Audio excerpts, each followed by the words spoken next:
I regret focusing on the things that I thought would make me a better artist. Why? Let's take a look. So, first of all, becoming a better artist is a good thing to me specifically. And from all the conversations and polls that I've done here on YouTube, it seems to be very important to most artists. So, why do I regret focusing on the things that I thought would make me a better artist? Is it because I was wrong? Well, no.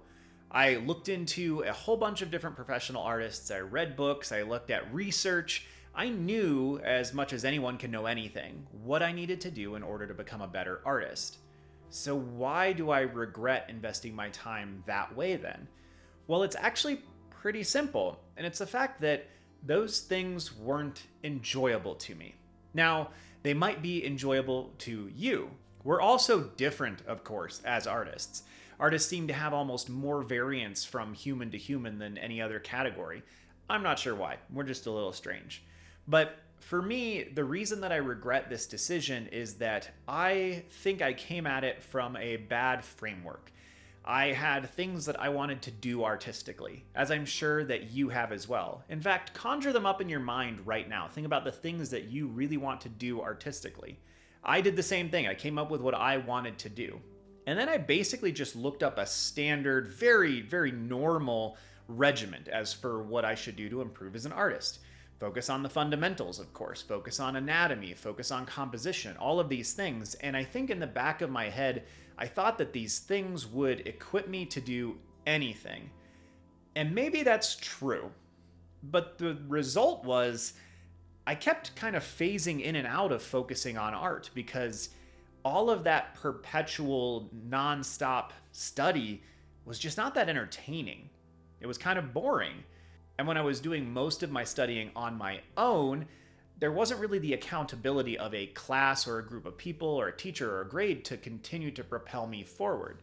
So what happened is I focused on work. I focused on other things in my life, and I didn't focus that much on art. So the regret here really is that I focused on things that I thought would make me a better artist, rather than focusing on the things that kept me in the art, the things that I enjoyed. And I think for me, at least, this is the remedy to that problem.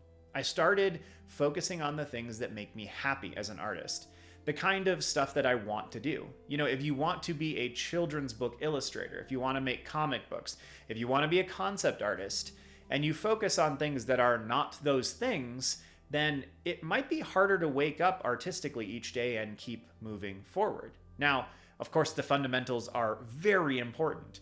And if you want to work on comic books or graphic novels or anything that involves people, anatomy is probably going to be important at some point. But anatomy alone will not take care of most artists. You are probably going to have to do some projects and some things that keep moving you forward, keep pulling you in, because it's a long road, it's a long journey. And so you need to have things that propel you forward, that give you joy. So this regret of focusing on things that I thought would make me a better artist versus things that made me happy or brought me joy, I think is solved by just knowing that that's a problem that I struggle with, one that you might struggle with as well. I ran into this with lots of students over the years, and I continue to run into it with people that I talk to on an almost daily basis. So if you are trying to move forward, trying to improve and grow as an artist, I would encourage you to divide your time 50-50. 50% of that time focused on things that you think will make you a better artist, that will improve your skills, areas of weakness. And the other 50% focus on things that make you happy. If this is just silly doodles and sketches, that's fine. It doesn't matter. That time should be sacred, something you set aside to take care of you. And this, I think, might be as close as we can get to some secret concoction that will allow you to stick to it long enough to improve and actually get the skills that you want. There is, of course, no secret sauce here because art is just a long journey. And that's part of it, is this allows you to stick to that journey for longer and with more consistency. Well, as always, thanks for tuning in. I hope that this was beneficial to you in some way. I'm going to be going through a whole bunch of these little just pithy regrets that I've had over my 37-year art career, or 37 years of being alive, I suppose. I just hope that these insights are beneficial to you, wherever you are in your journey, knowing that you don't struggle alone. There are other people who have the similar struggles, and there are other people who are working to overcome them or who have evaded them entirely. So if this hits you sideways, or if you have some thoughts, I would really appreciate if you would share them in the comments below. Not just for me or the algorithm, but primarily for other people watching or looking in those comments to see how other people have dealt with those things. It's hugely helpful. Well, have a good one, y'all. See you soon.